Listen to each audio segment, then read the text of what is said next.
Hello my beautiful souls, कैसे हैं आप लोग। उम्मीद है आप लोग बहुत अच्छे होंगे और अच्छे ही रहें। ठीक है।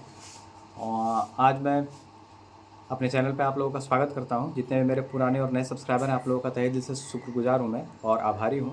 और आप लोगों का तहे दिल से धन्यवाद है। और आज मैं स्टेजेस बताऊंगा कि कितने स्टेज होते हैं ट्विन फ्लेम जर्नी में, क्या क्या स्टेज होते हैं। उसका पार्ट 1 आज मैं लेके आया हूँ, जिसमें से स्टेज 1 जो है उसको मैं आज बता दूंगा आप लोगों को पूरा, कि स्टेज 1 क्या होता है। ठीक है।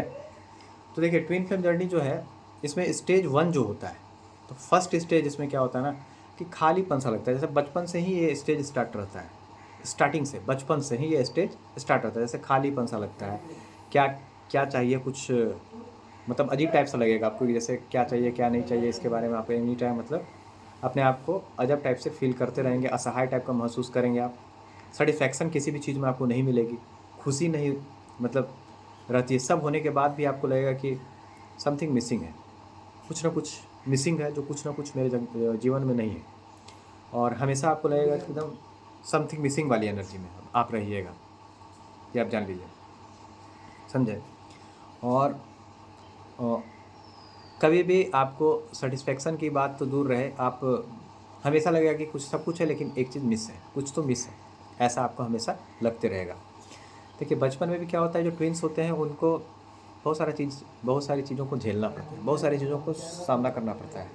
वो सब डिवाइन का प्लान ही होता है, जिसके कारण ताकि आप थोड़ा सा मजबूत बन सकें, ताकि आप मदर अर्थ को सर्व कर सकें और अपने थिंकिंग पैटर्न को चेंज कर सकें, अपना माइंड को मजबूत कर सकें।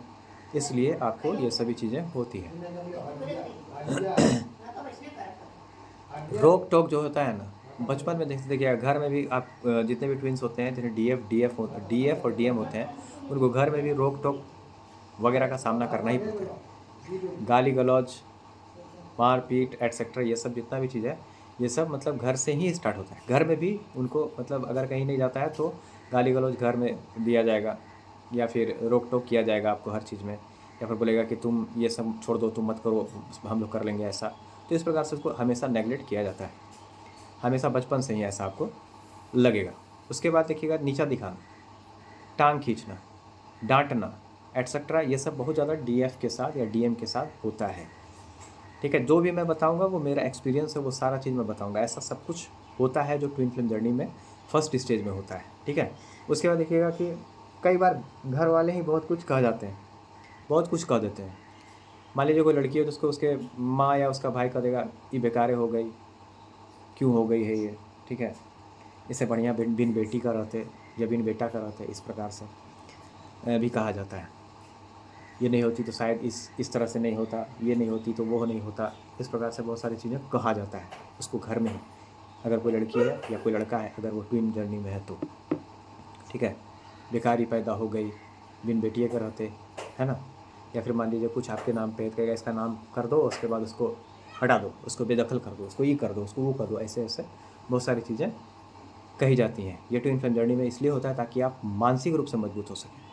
ये सभी चीज़ें फर्स्ट स्टेज में आती हैं। तरह तरह की बात माता पिता कहते हैं, काहे लिए हुआ या हुई, बिना बेटी के ही रहते या बिना बेटा के ही रहते। इस प्रकार से बहुत सारी चीज़ें होती हैं, कहा जाता है। ठीक है। ये होती उसी समय मर काहे नहीं गई थी। तो बहुत सारी चीज़ें आपके घर वाले या बाहर वाले भी कहते हैं, आपको हमेशा नेगलेक्ट करते हैं। उसका बहुत मुख्य कारण होता है, वो मैं बहुत सारे जब अभी स्टेज लाऊंगा उसमें मैं बताऊंगा। मतलब ये हमेशा परेशानी दिया एटसेट्रा, बहुत पैसा खर्च हुआ इसके बीमारी में, ये हुआ वो हुआ, बहुत तरह का बात, ये नहीं होती तो अच्छा होता एटसेट्रा, बहुत सारी चीज़ें कही जाती हैं। मीन्स लगेगा कि घर में भी कि ये मेरा घर नहीं है, मुझे यहाँ नहीं रहना है, मुझे हर घर में नहीं रहना है, इस प्रकार का फीलिंग भी आने लगता है। ठीक है। उसके बाद देखिए, इनर चाइल्ड वांट्स यहाँ से स्टार्ट हो जाता है। इनर चाइल्ड जो वांट होता है, इनर चाइल्ड ट्रॉमा, ये आपके ये सभी चीज़ें जो आप बचपन से सुनते हैं, ये सब ट्रॉमा बन करके आपके सोल में ट्रैप हो जाता है। उसके बाद घर तो हो गया, बाहर में भी बहुत सारा होता है। जैसे घर तो बहुत सारा चीज़ है, जैसे घर में भी बहुत सारे लोगों को ये सब झेलना पड़ता है। घर में हो गया, बाहर में, जैसे घर बाहर कोई समझता ही नहीं है, ऐसा लगेगा आपको। जो ट्विन्स होते हैं उनको लगेगा कि घर और बाहर कोई समझ ही नहीं रहा है। बाहर में जाइएगा तो लगेगा कि जैसे आप ही को सब कोई देख रहा है, या आपको दूसरा निगाह से देख रहा है, या फिर आप कहीं भी जाइएगा तो आपको लगेगा कि अरे यहाँ से तुरंत हट जाएं हम यहाँ से, यहाँ दम घुट रहा है, ये है वो है, तो आपको वैसा वहाँ से आपको एनी टाइम लगेगा कि हम यहाँ क्यों आए हैं, यहाँ से तुरंत चलना चाहिए घर, है ना, या फिर हम ही को सब देख रहा है या हम ही को सब बोलेगा ऐसे। तो इस प्रकार का एक फियर टाइप का एनर्जी बना हुआ रहता है। ठीक है। उसके बाद क्या होता है कि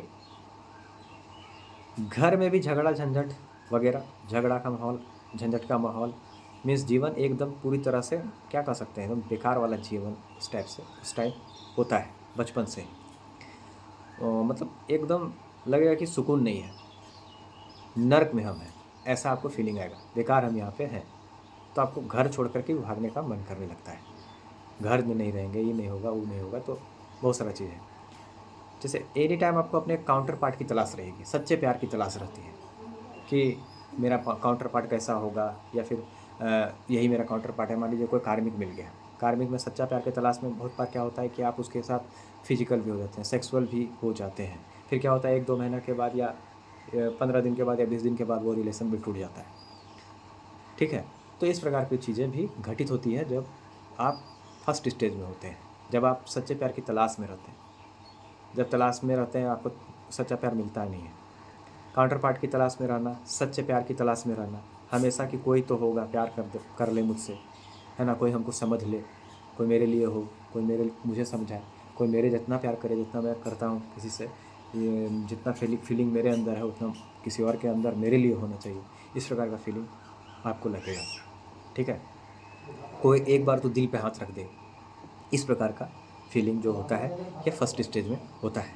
उसके बाद देखिए सोल लेवल पर कहीं प्यार न मिलना, ये भी होता है। कहीं पर भी आपको सोल लेवल का उस प्रकार का प्यार नहीं मिलेगा।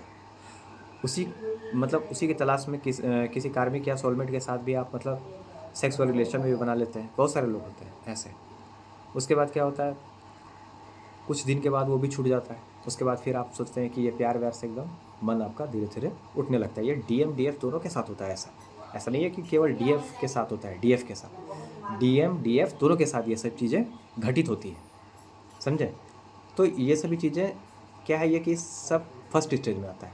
यानी डीएफ आप पूरा अपने कार्मिक जितने भी अकाउंट्स होते हैं, जितने भी कार्मिक अकाउंट्स होते हैं, वो सब क्लियर करके अपने काउंटर पार्ट जो आपका डीएम होता है उसके लिए तैयार हो जाते हैं आप यहाँ पे। उसके बाद आपको अपने सोल जो आपका जो काउंटर पार्ट है, जो डीएम है, उससे मिलाया जाता है।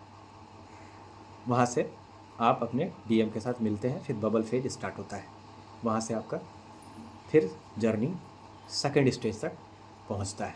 तो ये फर्स्ट स्टेज में क्या क्या होता है कि यानी आप अपना पूरा जितना भी कार्मिक बैगेज होता है जो डीएफ का होता है वो पूरी तरह से वो ख़त्म करने के बाद इसमें डिवाइन इंटरवेंशन भी होता है।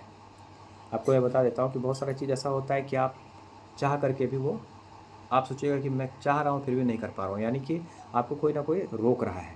आपको लगेगा कि मैं लेजी हूँ या ये हूँ, नहीं। यहाँ डिवाइन इंटरवेंशन होता है। आपको जहाँ जाना होता है आप वहाँ जाते ही हैं। जिसके साथ जितना समय बिताना होता है, जिसका कार्मिक अकाउंट जितना होता है उतना मतलब एक डीएफ पूरा करती ही है। तो उसके लिए सेम और गिल्ट की एनर्जी से बाहर आपको निकलना अति आवश्यक है। आप बस इतना जान लीजिए कि आपको कभी कभी डिवाइन इंटरवेंशन के स्टेज में आपको डाल दिया जाता है। उसके बाद आपको क्या कहते हैं उसको, हर्मिट मोड में भी डाल दिया जाता है। तो बहुत सारी चीज़ें हैं जिसको कि ये समझना अति आवश्यक होता है। तो देखिए फर्स्ट स्टेज में बहुत सारी चीज़ें हैं जो मैं आज कुछ क्लियर कर पाया हूँ, जो मेरे एक्सपीरियंस में था। ठीक है। और भी बहुत सारी चीज़ है जो मैं स्टेज 1 स्टेज 2 करके बताते जाऊँगा। ठीक है ना। तो चलिए धन्यवाद, थैंक यू वेरी मच आप सबों का। नेक्स्ट स्टेज के साथ, नेक्स्ट टॉपिक के साथ फिर मिलूँगा, है ना। अभी मैं इसमें पूरा 8 स्टेज जितना भी होता है सारा स्टेज मैं बताऊँगा। इसलिए आप लोग मेरे चैनल पर बने रहिए ताकि मैं अच्छे से आप लोगों को अपने एक्सपीरियंस के हिसाब से सब कुछ बता सकूँ। ठीक है। चलिए धन्यवाद, थैंक यू वेरी मच। 9 बजे जो मेरा सेशन होता है उसमें ज़्यादा से ज़्यादा आप लोग जुड़िए ताकि बहुत सारे क्वेश्चंस का समाधान आपका उसमें हो सके। ठीक है। और आफ्टर 22 मई मैं 5 बजे सुबह में इनर वर्क का क्लास करवाने वाला हूँ। उसमें भी आप लोग, वो फ्री ऑफ कॉस्ट लाइव में ही चलेगा, तो उसमें भी आप लोग ऐड हो सकते हैं। ठीक है ना। तब तक के लिए मैं आपका लाइफ कोच भोलालाल तब तक के लिए अपनी वाणी को विराम देता हूँ। आप लोग मेरे चैनल पर नए हैं तो मेरे चैनल को सब्सक्राइब कीजिए, लाइक कीजिए, शेयर कीजिए और घंटे का बटन जरूर दबाइए ताकि फ्यूचर नोटिफिकेशन जो वीडियो का होगा वो आपको मिल सके। चलिए तब तक के लिए धन्यवाद, थैंक यू वेरी मच। माता महाकाली की कृपा आप सब पर बनी रहे। जय माता महाकाली, जय जगत जननी।